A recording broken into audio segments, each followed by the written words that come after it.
বিকেলবেলা supplementary feed দেওয়া হচ্ছে। মুরগিগুলো সব স্ল্যাব থেকে লিটারে নেমে আসতেছে এবং দৌড়াদৌড়ি করতেছে। Broiler breeder house, environmentally controlled house. প্রায় ৮৬০০ বার্ড আছে, ফিমেল। মেল আছে প্রায় ৯০০-র কাছাকাছি। ৪৬ সপ্তাহ বয়স।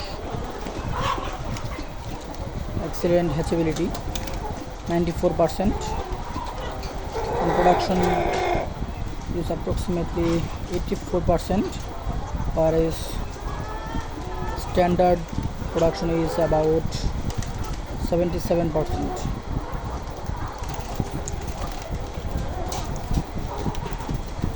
সাদার উপর সাদা, অনেক সুন্দর।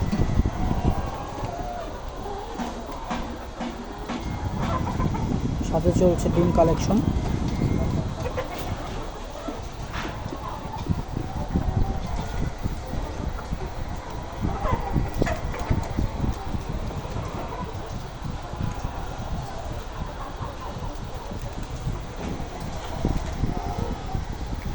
বিকেলবেলা এই সময়টা মিটিংয়ের একটা উপযুক্ত সময়।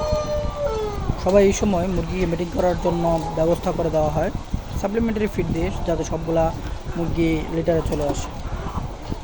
ধন্যবাদ সবাইকে। আপনারা সবাই আমার চ্যানেলকে লাইক করে দেবেন এবং সাবস্ক্রাইব করে দেবেন। পাশে থাকার জন্য ধন্যবাদ।